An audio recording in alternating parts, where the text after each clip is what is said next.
están grabando. Muy bien, hermanos, buenos días. Buenos días, gracias a Dios estamos aquí y con frío, pero con corazones contentos y animados, ¿no? Vamos a orar para empezar el servicio dominical. También doy la bienvenida a los que nos están entonando por medio del internet y espero que pronto lleguen más hermanos aquí y que más se conecten. Señor, te doy muchas gracias por el día de hoy y gracias por tu infinito amor. La verdad, Señor, es que no podemos captar tu amor hacia nosotros y te pido que nos perdones de todos nuestros pecados. Gracias, Señor, porque tenemos la promesa que si confesamos nuestros pecados, tú eres fiel y justo para perdonarnos y limpiarnos de toda maldad. Gracias por tu sacrificio en la cruz, por resucitarte, Señor, y gracias porque estás vivo y nos has salvado, nos has perdonado, nos has dado un futuro glorioso. Te doy muchas gracias por el día de hoy y, Señor, te pido que la música sea de mucha bendición hacia ti y hacia nosotros, animando a la congregación y también, Señor, el predicador, que tú hables por medio de tu palabra, por medio de él, y que sea un mensaje de ánimo, un mensaje de reto, un mensaje que se vaya a quedar con nosotros en cuanto a la enseñanza y la santidad. Gracias te doy, Señor, por todo eso. Úsanos, Señor, queremos ser usados por ti. Y te lo pido todo en el nombre de Cristo Jesús para su gloria y honra. Amén. En Filipenses 1 dice: doy gracias a mi Dios siempre que me acuerdo de vosotros, siempre en todas mis oraciones, rogando con gozo por todos vosotros, por vuestra comunión en el Evangelio desde el primer día hasta ahora. Así que, hermanos, yo tengo gozo. No estoy brincando y riéndome, pero yo tengo gozo en mi corazón y espero que tú también tengas gozo, ¿no? Y Pablo oraba con gozo por los filipenses, por la iglesia en Filipos, y podemos orar por las mismas cosas con gozo por la iglesia bíblica Ciudad Azteca, que es tu iglesia y la mía. Bueno, pertenece a Dios, pero con gozo, dando gracias a Dios por la iglesia. Das gracias a Dios por tu iglesia. Yo sí, y por ustedes. Muy bien, hermanos. Pues vamos a seguir con las alabanzas. Gracias a los hermanos que se prepararon y vamos a cantarle a Dios. Sí. Que Dios les bendiga a todos. Quita un poquito.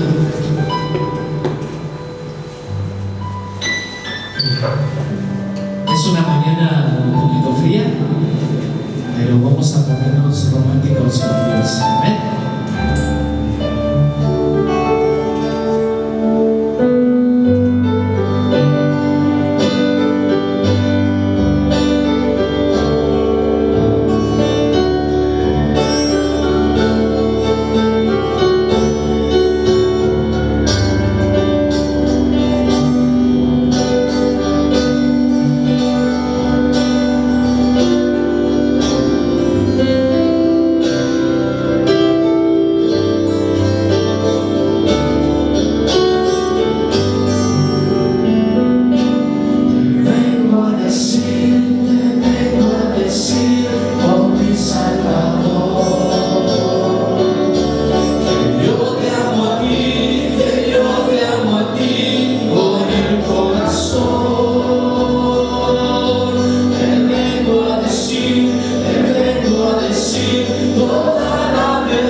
decir toda la verdad. Te quiero, Señor, te amo, Señor, con el corazón.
Cristo vive, amén.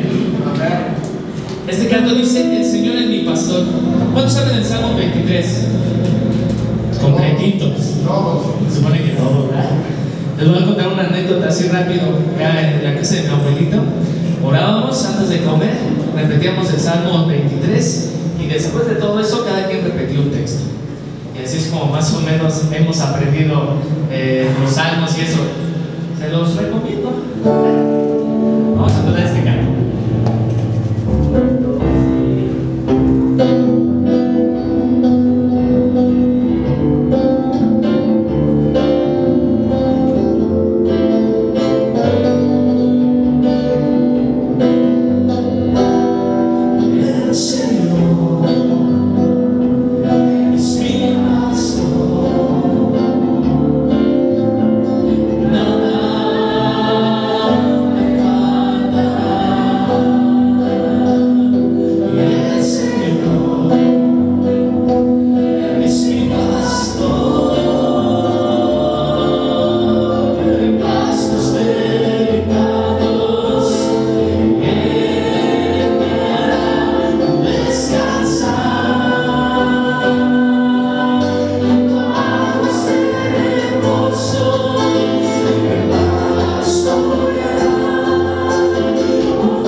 disfrutando las alabanzas. No hay muchos instrumentos, no hay muchas voces, nada más está el piano y la guitarra, y créanme que lo estoy disfrutando. Espero que tú también, porque aparte de que lo disfruto, estamos alabando a Dios.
escuchar ahí, hermanos?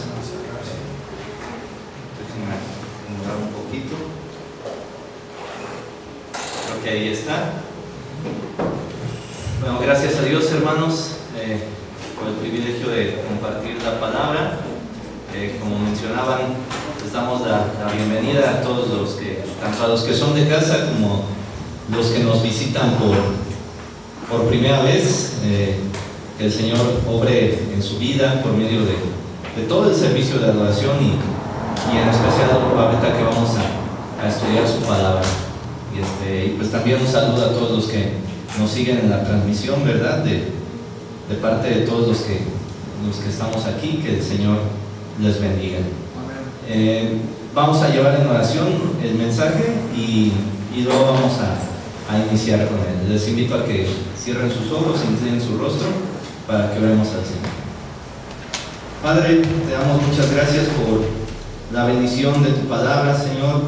Gracias porque no importando el tema del cual ella hable, somos bendecidos, somos llenados de conocimiento acerca de ti, de sabiduría acerca de tu palabra, Señor. Permite que en esta mañana y mañana tarde, Señor, no sea decepción. Te ruego, Señor, que des claridad a mi mente, que hables solamente tu palabra y que pueda ser expuesta de una manera clara, contundente y que sea de bendición para nuestras vidas en la comprensión de ti, Señor, y en precisamente como cantábamos, en ese anhelo y en ese deseo, Señor, mayor por ti. En el nombre de tu Hijo amado Cristo Jesús te lo ponemos en tus manos todo. Amén. Bueno, les invito a que continuemos en nuestro estudio del Evangelio de Marcos. Ya estamos ingresando en el capítulo 5, vamos a Marcos 5, y el pasaje que hoy vamos a ver, pues en tu Biblia probablemente tenga ahí el título del endemoniado gadareno, Marcos 5, del 1 al 20. Es un pasaje muy largo, así que no lo vamos a leer ahorita todo, sino conforme vayamos avanzando le vamos a ir dando lectura. Entonces, bueno, algo que tenemos claro es que a lo largo del Evangelio de Marcos, conforme hemos venido estudiando el Evangelio de Marcos, pues hemos visto varias escenas donde Jesús se enfrenta tanto a Satanás como a sus fuerzas, ¿verdad?, demoníacas. Y en cada una de estas escenas el Señor ha vencido a Satanás, ha vencido a los demonios, tal como en Marcos 1:31, cuando fue tentado directamente por el diablo. En Marcos 1:21 al 28, si recuerdas, el endemoniado que se encontraba ahí en la sinagoga. Y también en 3:11 se da una escena parecida, en Marcos 3:11. En cada uno de estos episodios lo importante, lo que resalta, es que el Señor ha vencido y ha derrotado a estas fuerzas y al mismo Satanás, al mismo diablo. Entonces, ellos han sido derrotados, han sido sometidos por su poder y por la autoridad de Jesús. Sin embargo, lo que hace único al pasaje que vamos a estudiar en esta mañana es la cantidad de demonios, la cantidad de espíritus malignos sobre los cuales el Señor Jesucristo va a demostrar también su poder y su autoridad. Seguramente este pasaje, junto con por ahí, bueno, no se narra en Génesis, pero en el principio, cuando el Señor expulsó después de su rebelión a Satanás y a aquellos ángeles que se rebelaron junto con él, solo en ese sentido podría compararse la cantidad de demonios, de ángeles que sirven a Satanás, al diablo, con la cantidad que vamos a ver en este pasaje. Y también probablemente esto se repita en cierta forma, ¿verdad?, cuando allá en el Apocalipsis nos describe al final de los tiempos, cuando finalmente el diablo y todos sus secuaces sean enviados definitivamente al lago del fuego. Entonces es impactante en este sentido este pasaje, ¿verdad? Anteriormente también vimos un pasaje muy impactante donde Jesús demostró su poder, su autoridad sobre las fuerzas naturales al calmar la tempestad. Nos lo explicó muy bien nuestro hermano Miguel. De ser una tremenda tempestad, el agua quedó totalmente calma, la situación quedó totalmente en carne. Jesús demostró su autoridad sobre las fuerzas naturales, pero ahora en este pasaje Marcos nos expone, nos narra que el poder y la autoridad soberana de Jesús fueron evidenciados al ser reconocidos por los demonios, al obrar en la liberación del endemoniado y en la vida del hombre tras su liberación. Así que en esta mañana vamos a aprender por medio de 3 escenas que evidencian el poder y autoridad de Jesús sobre el mundo espiritual y que deben motivarnos a confiar totalmente en Él. 3 escenas que evidencian el poder y autoridad de Jesús sobre el mundo espiritual y que deben motivarnos a confiar totalmente en Él. La primera de estas escenas es su autoridad y poder reconocidas por los demonios. Y esto lo leemos en los versículos 1 al 8, que dice así: y vinieron al otro lado del mar, a la región de los Gadarenos, y cuando salió él de la barca, enseguida vino a su encuentro de los sepulcros un hombre con espíritu inmundo, que tenía su morada en los sepulcros, y nadie podía atarle ni aun con cadenas, porque muchas veces había sido atado con grillos y cadenas, mas las cadenas habían sido hechas pedazos por él y desmenuzados los grillos, y nadie le podía dominar. Y siempre, de día y de noche, andaba dando voces en los montes y en los sepulcros, e hiriéndose con piedras. Cuando vio pues a Jesús de lejos, corrió y se arrodilló ante él, y clamando a gran voz dijo: ¿qué tienes conmigo, Jesús, Hijo del Altísimo? Te conjuro por Dios que no me atormentes. Porque le decían: sal de este hombre, espíritu inmundo. Una vez que Jesús calmó la tormenta y que sus discípulos llegaron por fin al otro lado del mar o del lago de Galilea, ¿verdad? Muy probablemente ellos estaban pensando: bueno, lo demás va a ser más tranquilo. Pero la escena que nos describe este pasaje nos dice lo contrario, ¿verdad? La primera dificultad de interpretación que encontramos en este pasaje, en primer lugar, es ubicar exactamente el lugar donde llegan ellos, donde desembarcan en esta costa. La mayoría de los comentaristas, ¿verdad?, se ha puesto de acuerdo en que es Gergesa, o actualmente la ciudad de Quersa se denomina así.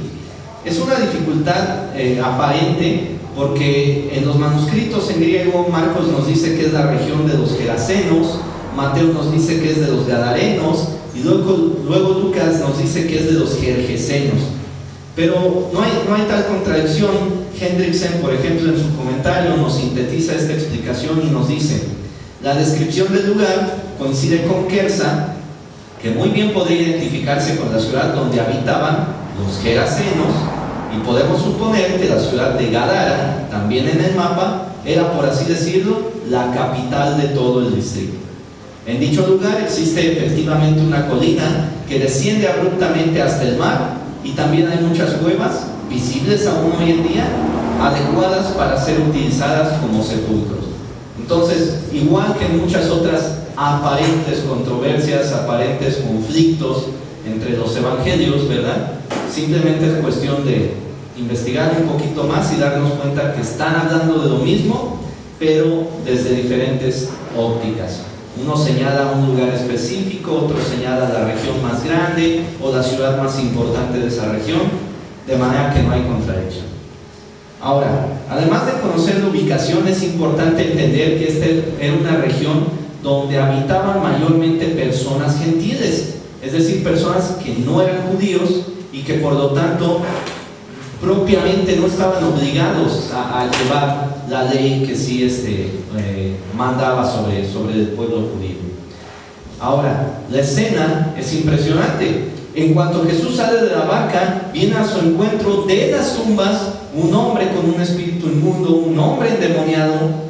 Marcos utiliza esta frase espíritu inmundo como sinónimo de endemoniado. Ya lo vimos esto, por ejemplo, en Marcos 1:23, con el endemoniado de la sinagoga, que estaba en la sinagoga.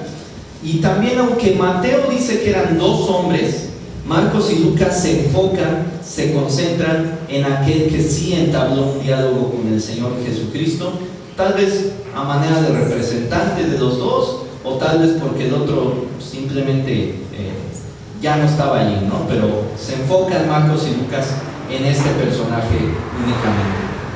Y aquí es útil, antes de empezar toda la explicación del pasaje, aquí es útil, ¿verdad?, poner atención al siguiente comentario acerca de las personas endemoniadas, acerca de una persona que vive en una situación de posesión demoníaca. Dice así, cito el comentario: debido a que los demonios habitan en sus víctimas, Jesús los expulsaba a fin de liberar a la persona afligida.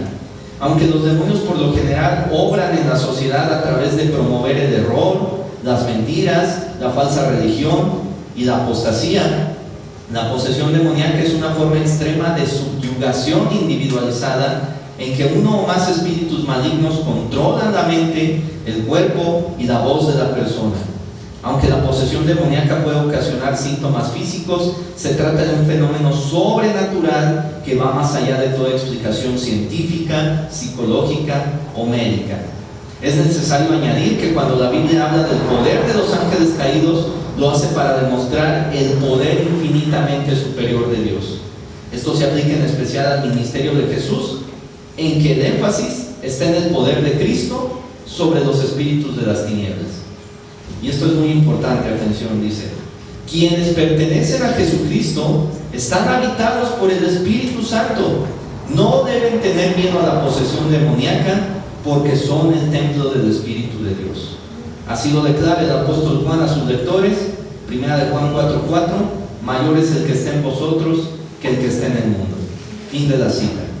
Entonces, volvemos a nuestro pasaje, ahora sí, para iniciar propiamente la explicación. Y de los versículos 3 al 5, Marcos nos da una descripción de toda la situación de este hombre endemoniado.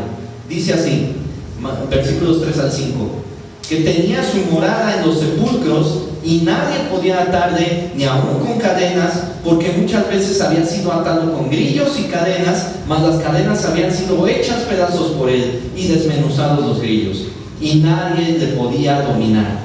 Y siempre, de día y de noche, andaba dando voces en los montes y en los sepulcros e hiriéndose con piedras.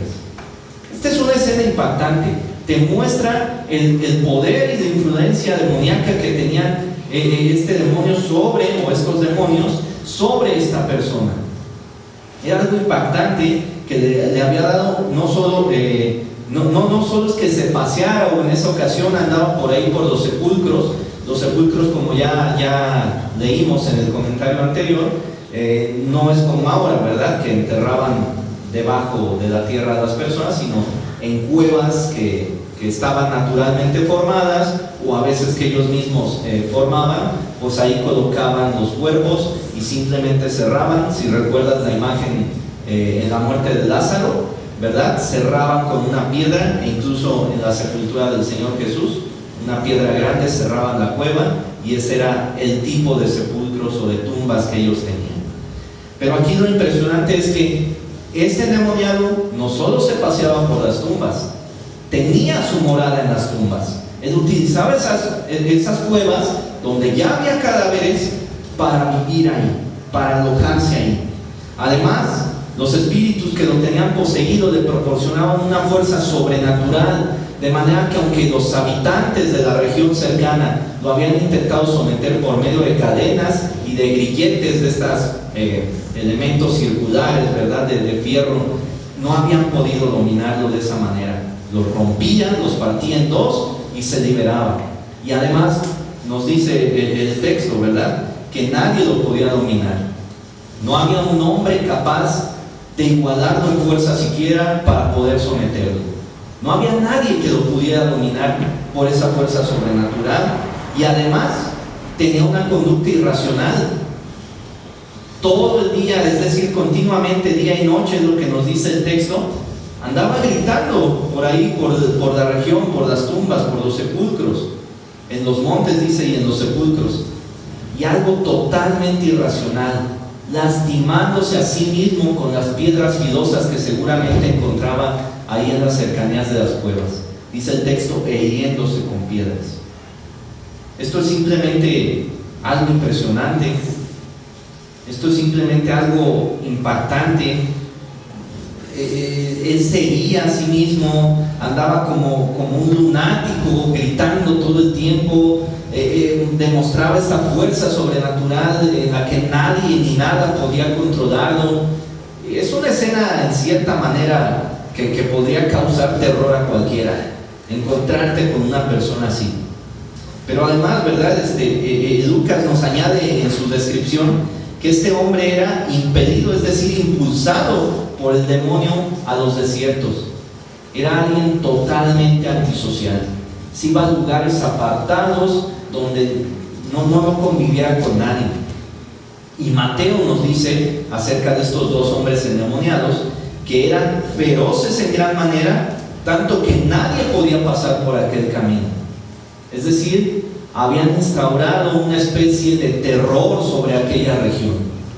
Habían pues su imagen, su aspecto, su conducta, todo lo que nos ha descrito Marcos aquí, causaba tanto temor que por donde ellos estaban, nadie se atrevía ya a pasar. Habían dominado con temor esa región. Algo normal y deseable para estos espíritus malignos, ¿verdad? Algo gustoso para ellos, muy probablemente. Toda esta terrible imagen nos hace darnos cuenta del poder destructivo que los demonios estaban obrando en la vida del hombre, tanto física como espiritualmente. Ahora el versículo 6 nos dice: cuando vio pues a Jesús de lejos, corrió y se arrodilló ante él, y clamando a gran voz dijo: ¿qué tienes conmigo, Jesús, Hijo del Dios Altísimo? Te conjuro por Dios que no me atormentes. Porque le decía: sal de este hombre, espíritu inmundo. El hombre que al inicio Marcos nos muestra esta imagen de fuerza sobrenatural, de gritos, de herirse a él mismo, de causar terror en toda esta región. Tal vez pensó precisamente al principio que Jesús y sus discípulos iban a ser otras víctimas de ese terror. Pero todavía a lo lejos reconoce quién es quien está desembarcando en esa costa.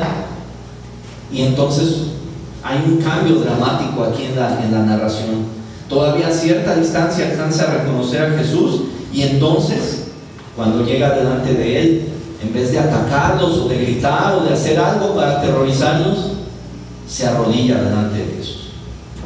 Se arrodilla delante de Jesús. Y el verbo que se utiliza aquí para señalar esto de que se arrodilló es el mismo verbo que se traduce como adorar en ciertas ocasiones, pero aquí tiene la connotación de reconocer y someterse a la autoridad de Jesús. Es cierto, aún los demonios y aún el mismo Satanás, si recuerdas tú la historia de Job, están sometidos a la autoridad de Dios. Ellos no pueden hacer nada si Dios no les da esa concesión o ese permiso. Entonces, muy probablemente el demonio aquí está en un pánico total, en un shock total, al saberse ante la presencia del soberano del universo y de su juez. Y de hecho le reconoce con la siguiente frase que ahorita vamos a ver. Al mismo tiempo Jesús, ¿verdad?, le está dando una orden en el versículo 8 para que el demonio salga de este hombre. Se encuentra clamando a gran voz y pregunta a Jesús: ¿por qué está allí? Y si ha venido para atormentarlo antes de su castigo final en el lago de fuego. Está rogando a Jesús que no lo atormente. Y enseguida el demonio, ¿verdad?, o los demonios, como vamos a ver más adelante, se refieren a Jesús como el Hijo del Dios Altísimo. Y este es un título importantísimo, porque esta frase o este título se usa en la Biblia para señalar la absoluta soberanía y dominio del poder de Dios por sobre cualquier otro poder. Es un título en el cual el demonio está reconociendo a Jesucristo con la misma autoridad y naturaleza que el Padre. Él lo reconoce, él sabe quién es, sabe delante de quién está. Y esta es una verdad que no debemos pasar por alto, porque aunque Satanás y sus demonios tienen un poder muy grande, este poder siempre debe, al compararse con el poder de Dios, con el poder de Jesucristo, siempre es sumamente inferior. Eso debe quedarnos claro. Lo que aquí presenciamos, en realidad no le podemos llamar una batalla entre poderes, porque los demonios, en cuanto reconocen a Jesús, hacen una expresión por medio del cuerpo de este hombre, una acción de reconocimiento ante la autoridad. Y de hecho podríamos interpretar más allá, que ese pavor se transformó tal vez en un pensamiento interno de decir: ¿en serio? ¿Estábamos también aquí en esta región causando terror, dominando a los habitantes de esta región? Y ahora ha llegado Jesús y seguramente nos va a mandar al abismo y todo ha terminado aquí para nosotros. Imagínate, tal vez ese era el pensamiento de estos seres espirituales. Y esta es una escena impresionante, porque como vimos, el endemoniado que ninguna cadena podía contener, que ningún hombre podía dominar, que ningún grillete podía detener, ahora está postrado, suplicando y reconociendo la autoridad de Jesús. Y de hecho, está a la vez respondiendo la pregunta que los discípulos hicieron, si recuerdas, después de que Jesús calma la tormenta: ¿quién es este? Bueno, el demonio ya lo ha reconocido como el Hijo del Dios Altísimo, como el Hijo de Dios, tal cual lo describe Marcos desde su primer versículo en este Evangelio. Te invito a que me acompañes a Santiago 2:19, que es un pasaje que nos prueba precisamente que los demonios tienen un conocimiento perfecto de quién es Jesús, de quién es Dios. Ellos tienen un conocimiento muy real también acerca de su destino. Y por tanto, como nos dice este pasaje ahorita, que lo leamos, Santiago 2:19 dice: ¿tú crees que Dios es uno? Bien haces. También los demonios creen y tiemblan. El reconocimiento que ellos, eso es impresionante, el reconocimiento que ellos tienen de Dios, de Jesucristo, del Espíritu Santo, es tal que les hace estremecerse. Y a veces eso no pasa con nosotros. Entonces debe de ser motivo a veces de vergüenza que aún los demonios tienen un reconocimiento, saben perfectamente ante quién estaba en esta escena este demonio o este conjunto de demonios, y tiemblan. Y a veces nosotros somos muy irreverentes en cuanto a Dios, ¿verdad? Y en cuanto a Jesucristo. Pero también en Lucas 4:31 al 34 vemos otra evidencia de cómo los demonios tienen este conocimiento real, total, acerca de quién es Jesús. Bueno, no total, sino acerca de su autoridad sobre ellos. Dice Lucas 4:31, se los leo yo: descendió Jesús a Capernaum, ciudad de Galilea, y les enseñaba en los días de reposo, y se admiraban de su doctrina, porque su palabra era con autoridad. Estaba en la sinagoga un hombre que tenía un espíritu de demonio inmundo, el cual exclamaba a gran voz diciendo: déjanos, ¿qué tienes con nosotros, Jesús Nazareno? ¿Has venido para destruirnos?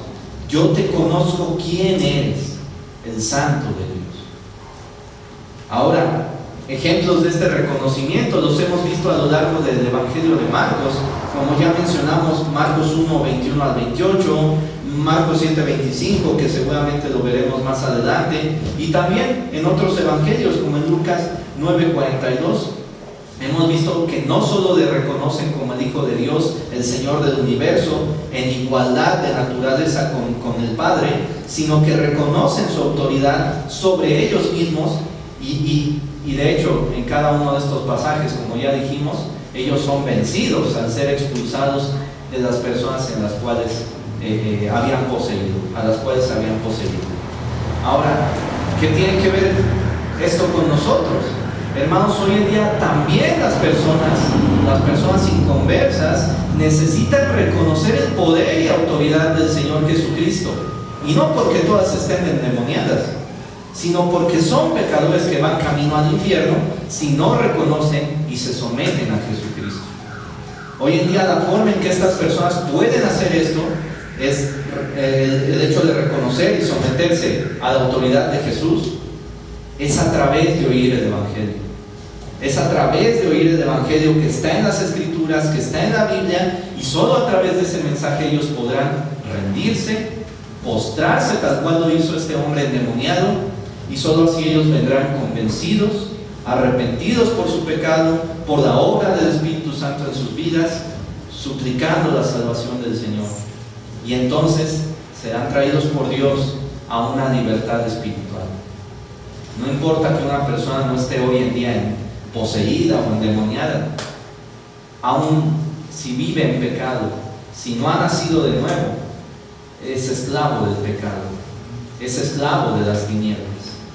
En cuanto a nosotros como creyentes, debemos saber también que libramos una guerra espiritual contra las huestes espirituales de maldad, como dice la Biblia, pero esta no consiste, como muchos grupos pentecostales creen, en tratar de expulsar demonios, en atar principados y otras enseñanzas incorrectas. La verdadera guerra espiritual se libra en nuestra mente y en las mentes de las demás personas, tal como lo señala 1 Corintios 10, 20 al 21, que nos dice que hay que derribar los argumentos que se levantan contra el conocimiento de Dios, de Cristo. Y es por eso que ningún creyente debería darse el lujo de descuidar su vida de oración y su vida de estudio de la Biblia, pues no hay otra forma de seguir siendo transformados, siendo santificados, sino por la renovación de nuestro entendimiento, como Pablo nos señala ahí en Romanos. Entonces, no descuidemos nuestra vida, no porque tengas miedo, ya lo aclaramos, un verdadero creyente no puede ser poseído por un demonio. Pero los demonios sí ejercen una influencia a través de ideologías, de pensamientos externamente. Y si tú descuidas tu vida de oración y de estudio bíblico, tal vez estás prestando oído a esas ideologías, estás mezclando el cristianismo bíblico con esas ideologías que hoy en día pues hay una multitud de ellas que atacan las verdades del Evangelio, las verdades acerca de Dios. Tengamos cuidado en ese sentido entonces. La segunda escena que nos lleva a confiar en el poder y la autoridad del Señor Jesucristo en nuestras vidas es precisamente la autoridad y el poder de Jesús en la liberación de este hombre endemoniado. Versículos 9 al 17 dice el versículo 9: y le preguntó, ¿cómo te llamas? Y respondió diciendo, Legión me llamo, porque somos muchos.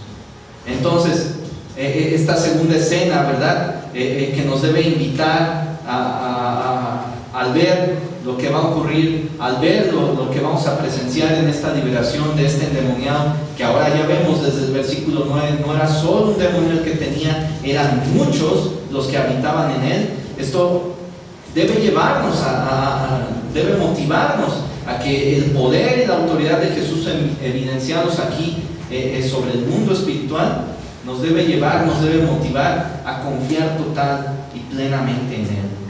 Entonces, en la última escena que nos quedamos, ¿verdad? Mientras Jesús ordena al demonio que salga de este hombre, el demonio le ruega que no lo atormente. Y es entonces cuando Jesús le pregunta su nombre para que todos los presentes supieran la magnitud de lo que iba a tener lugar. La magnitud de la autoridad y el poder de Jesús en esta liberación espiritual que estaba por realizar. Ahora aquí, si bien históricamente sabemos que una legión se conformaba entre 6,000 o más soldados romanos, ¿verdad? Si bien más que darnos una cantidad exacta de los demonios que habitaban en esta persona, se enfatiza que Jesús tiene el poder no solo para echar fuera a un demonio, como ya lo hemos visto, sino también a una multitud de demonios.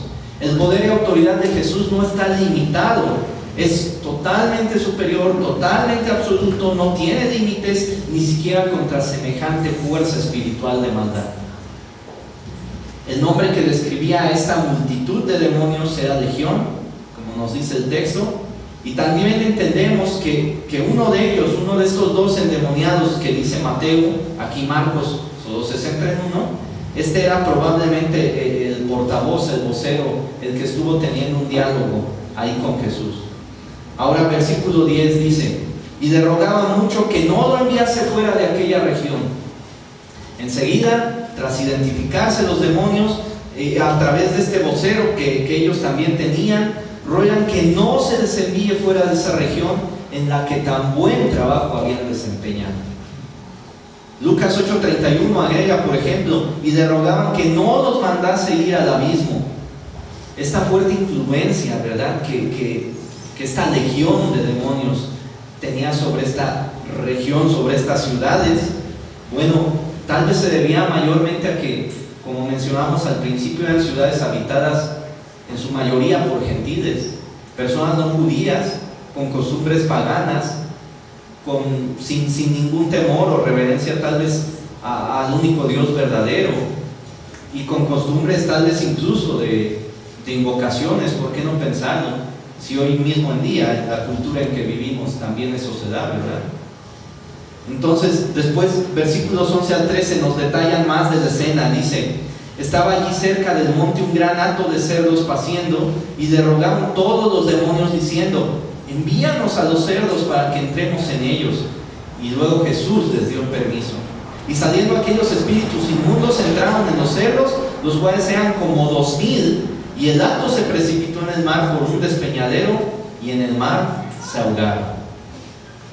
Sabiendo los demonios que no podían resistir la autoridad y el poder de Jesús, entonces ven como último recurso: bueno, ya sabemos que nos va a expulsar, bueno, vamos a buscar dónde habitar ahora, que al menos no nos eche fuera de esta región.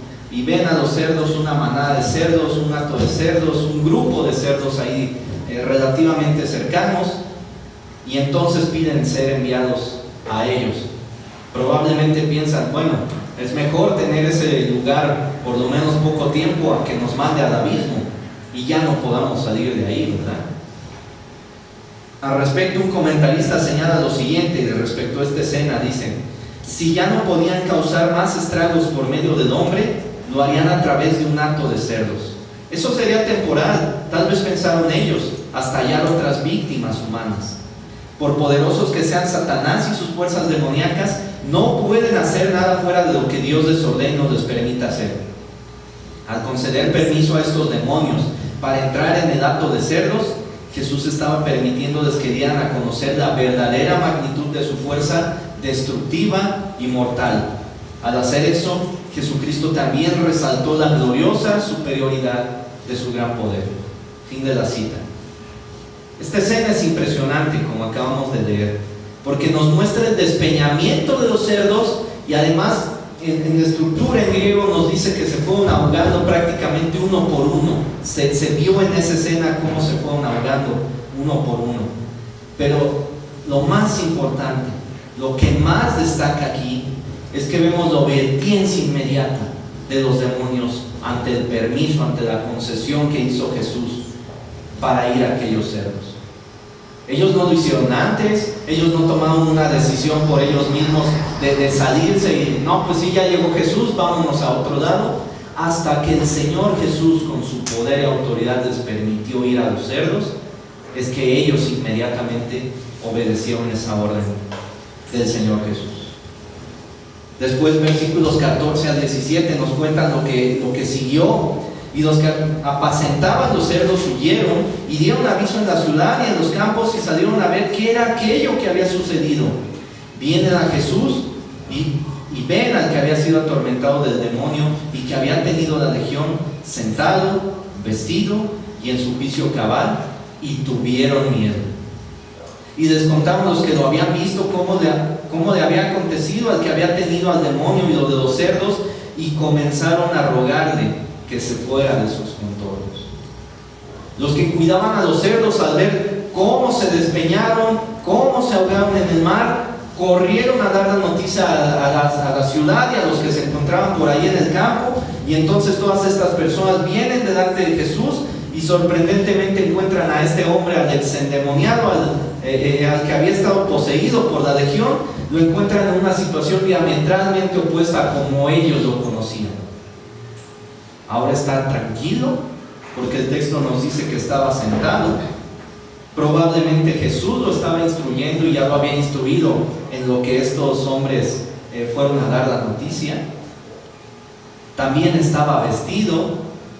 No entramos en profundidad en ese detalle, pero en los pasajes paralelos dice también que andaba desnudo. Y algunos comentaristas apuntan a que precisamente también ejecutaba perversiones de tipo sexual al andar de esa manera. Entonces, ahora estaba vestido, y sobre todo ahora estaba en sus 5 sentidos, sobrio, en su juicio cabal, como dice el texto. Qué maravillosa evidencia del poder y de la autoridad transformadoras del Señor Jesucristo. Este hombre no solo fue liberado del dominio de la posesión demoníaca, sino que seguramente Jesucristo le explicó el Evangelio y él también fue librado de la condenación eterna. Esto es algo impresionante, una transformación total, algo tan evidente, no solo para los discípulos, sino aún más para las personas de aquella región que sabían perfectamente cuál era la conducta de este hombre cuando estuvo poseído.